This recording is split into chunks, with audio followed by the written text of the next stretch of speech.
You might want to adjust your brackets because Apple seems to be having a March Madness event of its own.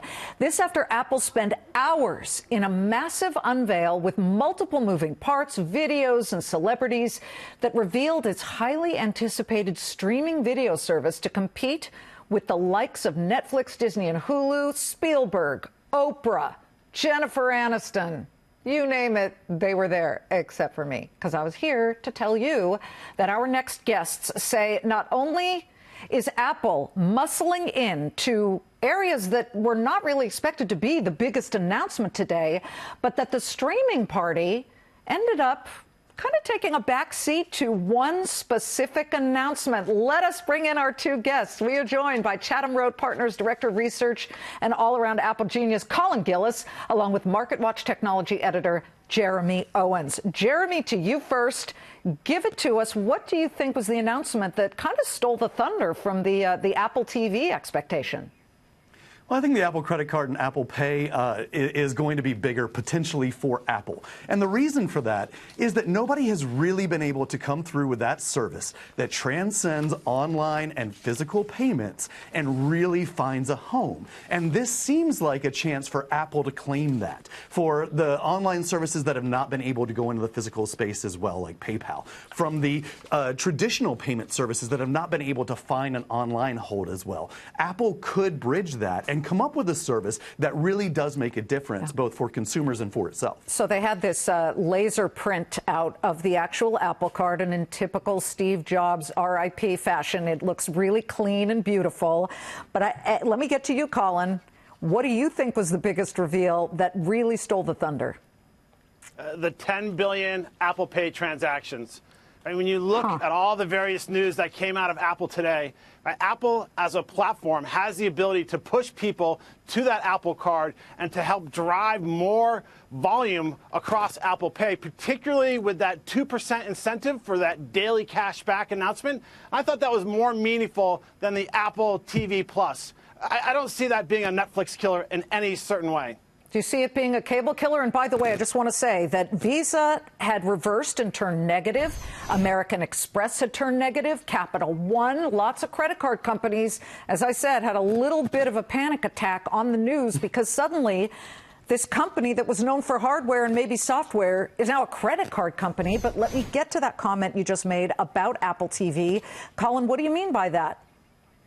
So Apple wants to build its services revenue. It can't be exclusively dependent on hardware sales. Right? Services right now is around 13%. It's one of the fastest growing segments in the business within Apple. But it's still a very small portion, even though it's the second largest segment. So we're seeing a slew of offerings coming out of Apple, including their TV Plus. But it's going to take a long time for this to become even a meaningful revenue driver. We saw that with Apple Music. And it felt like Apple's trying to throw all types of various products to us today in that effort to boost services. Jeremy, I want your opinion on the gaming. Apple Arcade. We started looking at the gaming companies. Things like GameStop, those stocks started to fall in real concern that Apple is muscling into that area. What makes what they're doing a game changer?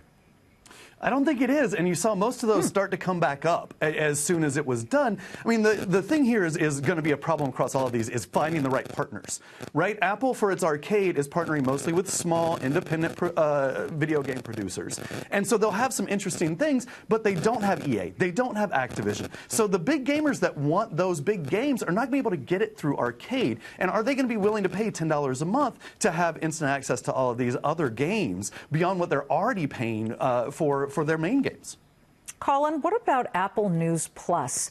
This will involve many different magazine mastheads, and I thought it was so interesting. They showed a picture of a newsstand. And they said, how many times do you want to stand in front of the newsstand and pick 9 magazines? That would actually end up being lots of money, $60 probably, depending on the magazines that you're buying. These will all be compiled for a very small fee, depending on how much you read. Can Apple save the magazine industry? You know, it remains to be seen. I don't think so. And this felt a little bit about like, turn your airline miles into magazines announcement. Yes, it's nice to have a library. right? And Apple will present the magazines in a positive way, and the pricing is right for a subscription basis. But if you're an investor in Apple, this certainly is not part of your thesis. I want to just quickly make a point about the Apple Card because I mentioned it in the tease. Jeremy, you get paid. They're going to give you cash. This reminds me of You Promise, where you sign up and anything that you buy, some of that percentage gets kicked back into your kid's college fund. But this is actual cash?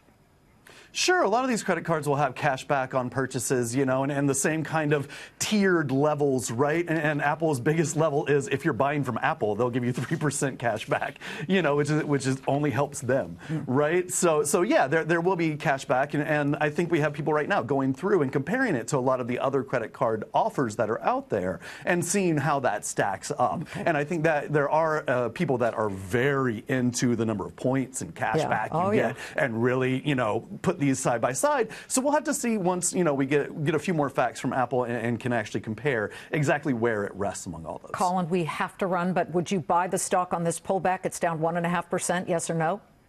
Not at all. You just say don't buy it right now? Nope.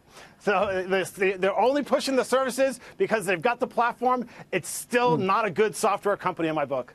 Jeremy, Colin, great to have both of you. I do appreciate it. And by the way, do you see Tim Cook tweeting this weekend? Not about the event, but about his alma mater. So proud of @Coach Bruce Pearl of Auburn basketball. Sweet 16, here we come, War Eagle. Go, cousin Bruce. That's right. I am a Cal Berkeley fan, but somehow they didn't get in there. I don't know what happened. Did I miss some? Oh, go Browns. Cousin Bruce. Good luck, Bruce.